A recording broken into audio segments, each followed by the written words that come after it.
Ya, Assalamualaikum warahmatullahi wabarakatuh. Para netizen sekalian, mana sudah ini ya, hari ini saya mau bicara tentang sikap fatal yang dilakukan oleh pemerintah kota. Nah, ini saya mau lihat dulu kira-kira ada berapa banyak yang bisa ikut serta. Ya. Oke. Ya, sudah banyak ya. Hari ini saya mau menyampaikan tentang sikap fatal dari pemerintah Kota Samarinda pada saat mengambil kebijakan atau satu policy di Samarinda tanpa melibatkan anggota dewan sebagai perwakilan warga Kota Samarinda. Kenapa? Karena meskipun dibenarkan dalam SKB Menteri surat keterangan bersama antara Mendagri dan Menteri Keuangan ya, nomor kalau tidak salah nomor 119 tahun 2020 yang disahkan di awal-awal pada masa COVID-19 ini. Saya melihat bahwa kenapa disebut fatal, karena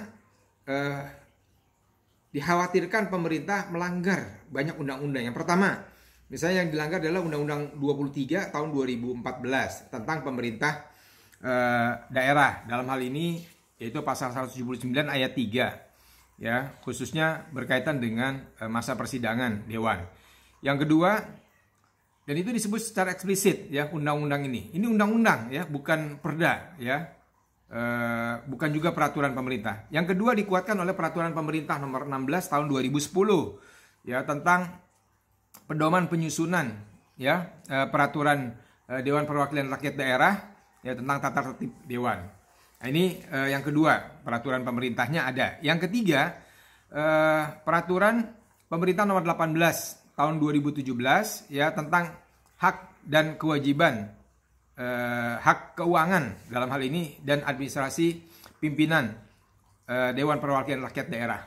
Nah, yang keempat, sebagai penguat sudah ditetapkan ya melalui Perda Samarinda nomor 2 tahun 2019 tentang tata tertib Dewan Perwakilan Rakyat Daerah.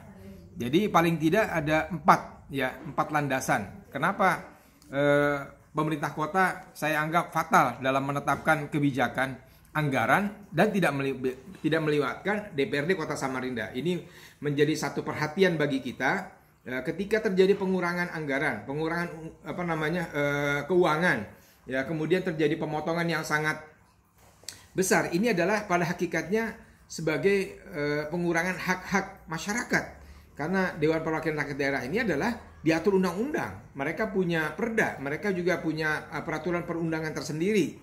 Ya, kalau kemudian tanpa melibatkan, bahkan mengabaikan anggota DPRD atau pimpinan DPRD Kota Samarinda, ini berarti pemerintah kota sangat fatal melakukan hal yang keliru. Ya, karena tidak melakukan komunikasi yang baik. Itu yang pertama. Yang kedua, misalnya, kenapa dianggap fatal? Melakukan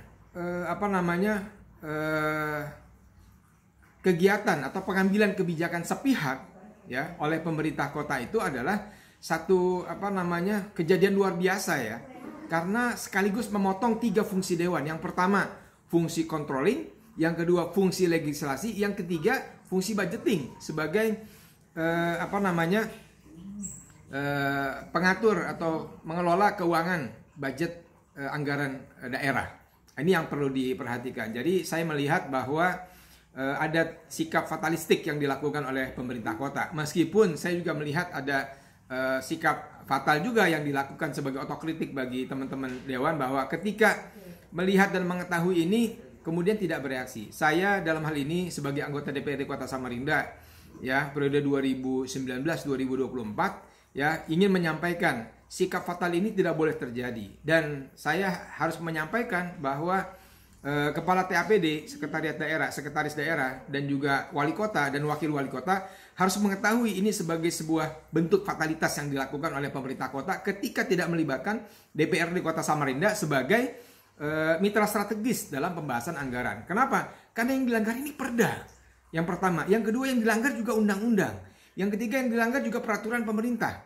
Ya, yang keempat yang dilanggar juga adalah peraturan pemerintah baik nomor 16 maupun peraturan pemerintah nomor 18 ya. Peraturan pemerintah nomor 16 tahun 2010 dan peraturan pemerintah tahun nomor 17 tahun 2018 ya, tahun 2017. Jadi ketika membuat bahasan anggaran atas dasar Covid, katanya berdasarkan peraturan SKB nomor 119 tahun 2020, ini juga tidak dibenarkan karena anggaran itu betapapun ya, di poin 179 ayat 3 di poin ke-6 pada SKB Menteri Dalam Negeri dan Menteri Keuangan itu disebutkan bahwa perubahan hanya dapat dilakukan kalau ya mendapatkan pengesahan perubahan jika ada anggaran perubahan yang diajukan, dan itu harus dilakukan bersama kepada DPRD Kota Samarinda, bukan cuma dengan pimpinan, tapi ada tersebut di situ secara eksplisit di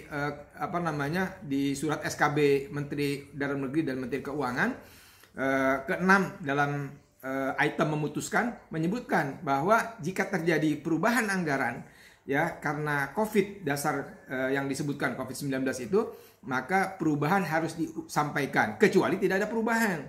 Ini jelas-jelas dalam rangka anggaran Covid kemudian akan dilakukan perubahan, tapi kemudian tidak ada pengajuan apapun kepada DPRD Kota Samarinda. Jadi saya ingin menyampaikan dan juga mengingatkan kepada pemerintah Kota Samarinda melalui TAPD, Kepala TAPD Pak Sekda, dan juga melalui Wali Kota dalam hal ini dan juga Wakil Wali Kota, kesalahan fatal ini tidak boleh terjadi. Jadi saya melihat ini harus dibicarakan dengan serius ya. Banggar saya kira teman-teman di DPRD Kota Samarinda harus serius ya membicarakan. Tidak boleh memangkas kepentingan dewan, dalam hal ini tupoksi dewan. Tidak boleh sama sekali ada orang atau pihak yang memotong ya tugas dan fungsi dewan, yaitu fungsi kontrol, bagaimana anggaran APBD itu harus dikontrol, harus diawasi, harus dilihat bagaimana penggunaannya, bagaimana alokasinya, bagaimana ini bisa dilakukan, bagaimana ini akan dialokasikan, apakah ini dibolehkan atau tidak. Item-itemnya jelas kok yang sudah dilakukan oleh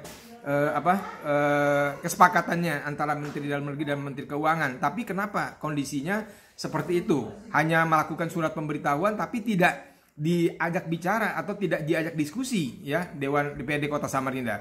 Yang kedua, tidak boleh juga melanggar ya atau memotong fungsi dewan, di mana jelas-jelas diatur oleh undang-undang ya, Undang-Undang 23 tahun 2014, bahwa di antara tupoksi dewan itu adalah melakukan fungsi legislasi. Ini legislasi ini kan berarti pengesahan peraturan daerah. Peraturan daerah yang ada itu adalah peraturan daerah tentang APBD. APBD ini dibicarakan, dibahas secara bersama antara pemerintah kota dan Dewan Perwakilan Rakyat Daerah. Kalau perda ini kemudian dilangkahi atau perda ini dilewati, ini berarti melanggar ketentuan undang-undang karena tidak sesuai dengan apa yang telah ditetapkan, bahwa APBD itu yang menetapkan adalah DPRD Kota Samarinda atas usulan pemerintah kota, tapi tiba-tiba kemudian dipotong atau dipangkas hak-hak dewan dalam fungsi legislasinya. Ini adalah sebuah sikap fatalistik yang sangat-sangat keliru. Yang ketiga, fungsi dewan juga adalah melakukan fungsi budgeting ya. Jadi budgeting bukan hanya di pemerintah kota, tapi juga di Dewan DPRD Kota Samarinda. Dalam hal ini ya, apa yang mau diajukan, apa yang mau diusulkan, mana yang harus dirubah, mana yang harus digeser, mana yang harus ditunda pelaksanaannya. Bukan tidak dilaksanakan, tapi ditunda pelaksanaannya. Akan tetapi khusus fungsi-fungsi yang ada di dewan itu tidak boleh sama sekali apa yang terjadi sebagaimana yang diatur oleh undang-undang dalam peraturan pemerintah baik nomor 16 tahun 2010 maupun nomor 17 tahun 2017 ya, nomor 18 tahun 2017. Ini yang tidak boleh sama sekali. Karenanya saya berharap bahwa ada koreksi ya. Sekali lagi ada koreksi yang dilakukan oleh pemerintah kota.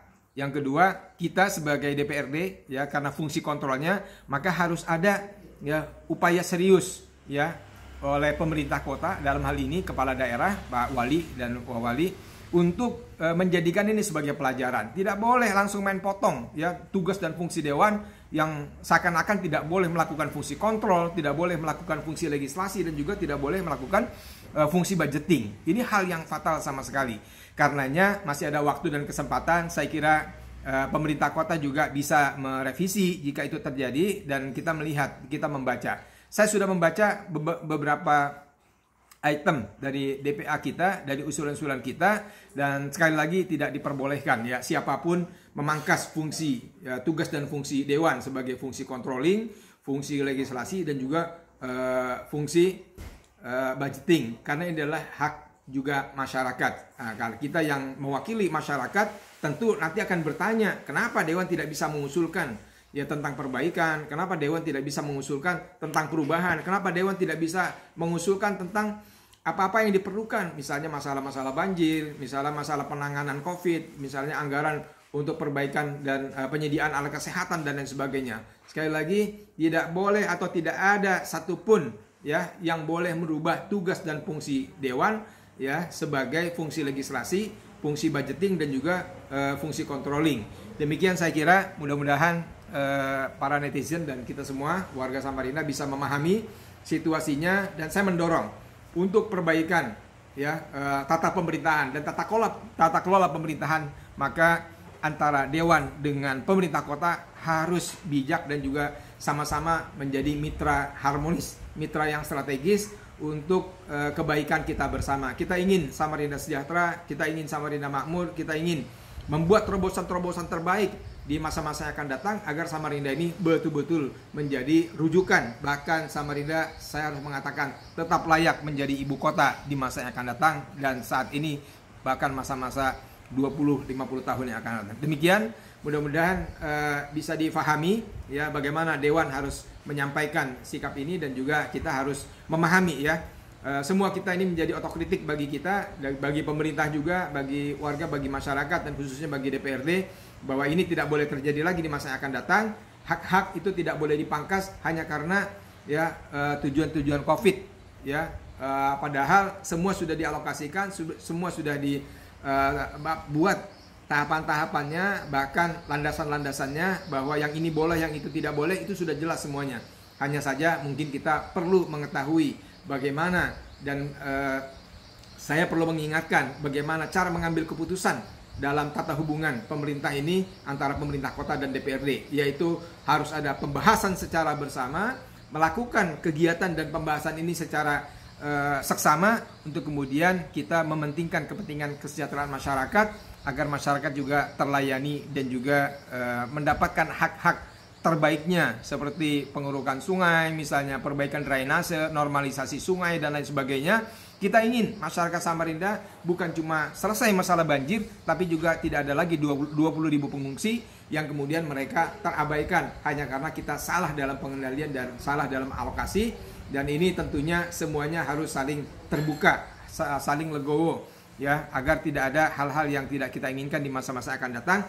Demikian, dan saya mohon maaf ya, sekali lagi ini sebagai nasihat bagi saya pribadi dan juga kita semuanya. Mudah-mudahan kita bisa memperbaiki di masa-masa yang akan datang antara tata kelola dan harmonisasi DPRD Kota Samarinda dan juga pemerintah kota. Demikian, Assalamualaikum warahmatullahi wabarakatuh.